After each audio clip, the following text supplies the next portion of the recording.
먼저 공부하실 주제는 주제 2, 대한민국 정부의 수립입니다. 자, 지난 시간에 했던 내용의 마지막 쪽으로 한번 가서 기억을 더듬어 보도록 하자. 원래는 우리 한반도에 임시정부를 수립하기 위해서 미소공동위원회가 2번이나 열렸지만 결렬이 됐고, 그래서 한반도 문제가 유엔으로 넘어갔고, 그래서 유엔 국제연합에서 이 한반도의 정부 수립을 위해서 임시위원단을 파견했는데, 북측에서 북쪽으로 이 유엔 임시위원단이 들어오는 걸 거부하면서 그러면 남한에서만 단독으로 선거를 해라라고 결의가 이루어졌지.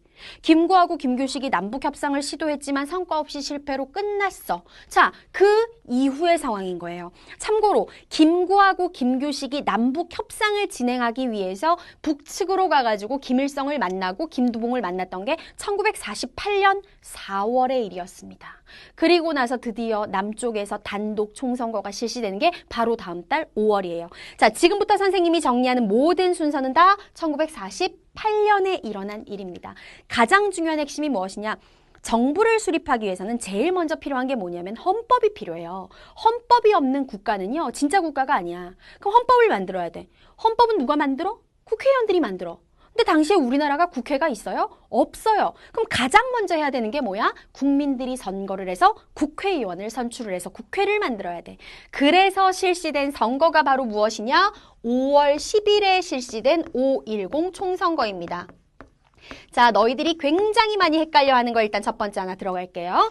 5.10 총선거가 대통령을 선출하기 위한 선거라고 잘못 알고 있는 친구들이 많은데, 총선, 줄여서 총선거를 총선이라고 하는데, 총선은 대통령을 뽑는 선거가 아니야. 대통령을 뽑는 선거는 우리가 대선이라고 얘기하고요. 여기서 말하는 5.10 총선거는 국회의원을 선출하기 위한 선거. 국민들이 직접 선거에 참여를 해서 내 소중한 한 표를 던져서 첫 번째 1대 국회를 뽑게 됩니다. 구성을 하게 됩니다. 자, 그래서 5.10 총선거를 통해 가지고 드디어 우리나라 최초로 민주적인 선거를 통한 국회가 구성이 되는데, 그 국회를 우리는 재헌국회라고 해. 다른 말로 제1대 국회예요. 우리나라 1대 국회. 1대 국회인데 왜 1대 국회라고 말을 안 하고 재헌국회라고 하느냐? 우리나라 역사상 최초로 헌법을 제정한 국회이기 때문에 1대 국회보다도 더 의미 있는 재헌국회라는 말을 쓰는 겁니다. 자, 선거를 통해서 재헌국회가 구성이 됐어요. 그럼 국회의원들이 이제 선출돼서 국회가 만들어졌으니까 제일 먼저 뭐 해야 되겠어? 나라 이름 정하고 헌법 만들어야 되죠. 그래서 국회에서 뭐가 결정된 거야? 나라 이름을 대한민국으로 하자. 이게 결정이 되었고, 드디어 빠르게 작업을 해서 뭐가 만들어집니까? 헌법이 만들어집니다. 그 헌법을, 자, 우리나라 최초의 헌법 재헌헌법이라고 얘기해요. 이 재헌헌법을 국회가 제정을 해서 국민들에게 공식적으로 선포를 했고, 헌법이 만들어지고 나서 누가 선출이 된 거야? 대통령 이승만 제1대 대통령이 선출이 되는데, 또 하나 헷갈리지 말아야 될 것. 대한민국이 탄생할 그 당시 1대 대통령 이승만은 국민의 선거로 선출된 게 아니고요. 국민은 누구를 선출했어? 국회의원을 선출했어. 그래서 국회의원을 국민이 선출하고 국회의원들의 간접 선거로 이승만이 선출이 된 거야. 아, 처음에 대통령 국민들이 직접 뽑은 거 아니구나? 요거 알고 있어야 돼. 나중에 뒷단원에 가면 연결된 내용이 또 나오거든요. 자, 이렇게 해서 어쨌든 대통령이 선출되고 나서 드디어 1948년 8월 15일 딱 3년 지났죠. 광복으로부터 정확하게 3년이 지난 8월 15일에 대통령 이승만이 대한민국이라는 이름의 정부가 공식적으로 만들어졌음을 국민들 앞에서 선포하게 되었습니다. 이렇게 해서 대한민국이라는 나라가 탄생을 하게 된 거예요. 5.10 총선부터 순서 정확하게 알고 계셔야 됩니다.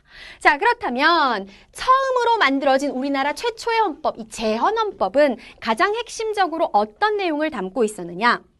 대한민국이라는 나라가 만들어졌는데, 이 대한민국은 어떤 나라다? 민주주의 사상을 바탕으로 한 공화국이다. 대한민국은 민주공화정 체제라는 게 헌법의 제1조에 들어가 있습니다. 민주라는 건 민주주의라는 거 다들 알 거고, 공화정이라고 하는 건 뭐냐면 왕정에 반대예요. 그러니까 우리나라는 왕이 다스리는 나라가 아니라 선출된 대표가 다스리는 나라다. 그게 공화정이에요.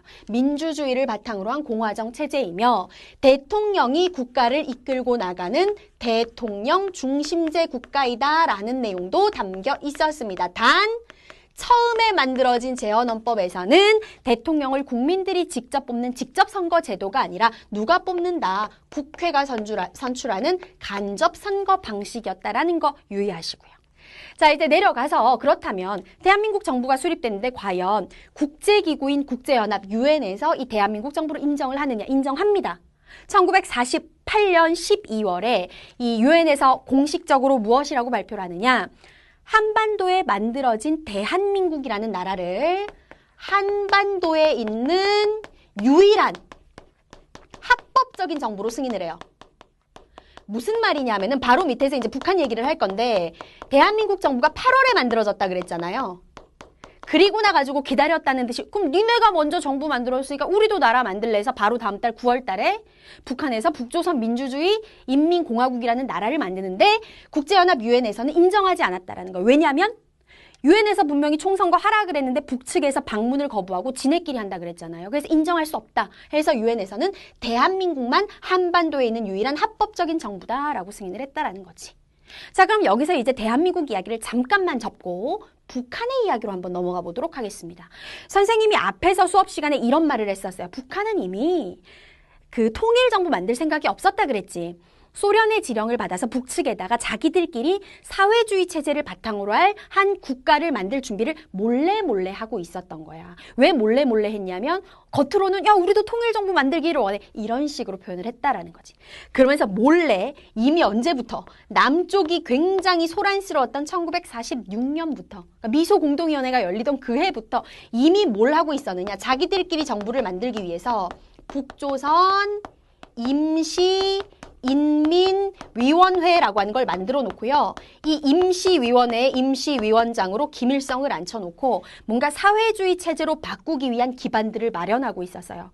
그러면서 어떻게 하느냐? 제일 먼저 했던 게 토지개혁이야. 토지개혁인데 너희들 사회주의 체제의 가장 핵심이 뭐야? 개인의 사유재산을 인정하지 않아요. 그러니까 우리나라 같은 나라는 어때? 내가 일을 해서 열심히 번 돈은 국가 돈이 아니라 내 돈이잖아. 내 주머니로 인마이 포켓 하는 거잖아요. 근데 사회주의 체제에서는요. 국가만 재산을 소유할 수 있어요. 국민들은 그냥 똑같이 일하고 똑같이 배급 받아먹고 이렇게 사는 거예요. 평등한 세상을 추구하는 거죠. 그죠? 그럼 뭐 해야 돼? 토지개혁해야 돼. 개인이 가지고 있는 토지 어떻게 하는 거야? 전부 다 국가 소유로 바꾸는 거야. 그래서 토지개혁의 원칙이 무엇이냐? 나라가 돈을 주고 땅을 사들이는 게 아니에요. 그냥 뺏는 거야.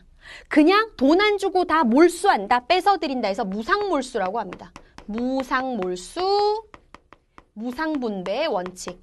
자, 무상이라는 건 대가를 지급하지 않는다라는 겁니다. 무상몰수, 무상분배의 원칙으로 토지개혁을 실시를 했고요. 그 다음에 이제 또 하나, 방금 말했던 거 반복이지만 사회주의는 개인의 재산을 인정하지 않아. 모든 건 누가 소유해야 돼? 국가가 소유해야 돼. 그래서 하나하나 토지라든지 공장 같은 산업시설 같은 거 있잖아요. 일제강점기 때 일본이 전쟁에 미쳐가지고 우리나라에 무기 만드는 공장 같은 거 되게 많이 세웠는데 아무래도 북쪽이 중국 육지랑 붙어있고 지하자원이 많다 보니까 공장 북쪽에 많이 만들었다 그랬지. 나라 두 개로 갈라졌을 때 북한이 남한보다 훨씬 잘 살았어요, 얘들아. 1960년대 초반까지만 해도. 그래서 뭔가 시설이 되게 많거든. 토지하고 공장, 산업시설 모두 다 국가의 소유로 만드는 작업, 국유화 작업을 하나하나 시행해 가기 시작합니다. 이렇게 몰래 46년, 47년 이렇게 사회주의 기반을 마련하면서 계속 남한에서 먼저 정부가 만들어지기를 기다리고 있다가 남한에서 대한민국 정부가 1948년 8월에 만들어졌지 기다렸다는 듯이 니네가 먼저 했으니까 우리도 정부 만든다? 라고 하면서 1948년 정말 기다렸다는 뜻이에요. 9월 9일에 자기들도 정부가 수립되었음을 발표합니다. 나라의 공식 이름은 북조선 민주주의 인민공화국이에요. 어떤 친구가 그런 질문을 하더라고요. 북한은 민주주의 국가가 아니고 사회주의 국가인데 공산주의 국가인데 왜 민주주의라는 표현을 쓰냐? 표현을 쓰는 건 지들 자유야. 백성이 주인이다 이거야. 지네 나라. 인민이 주인이다 이거죠. 그래서 민주주의라는 표현을 쓴 거지 뭐 아무 의미는 없습니다. 그래서 이런 이름으로 자기들의 정부가 수립되었고 하지만 국제연합에서는 합법적인 정부로 승인을 하지 않았다. 이렇게 해서 완전히 한반도 안에 두 개의 국가 체제가 그때부터 시작이 된 거예요.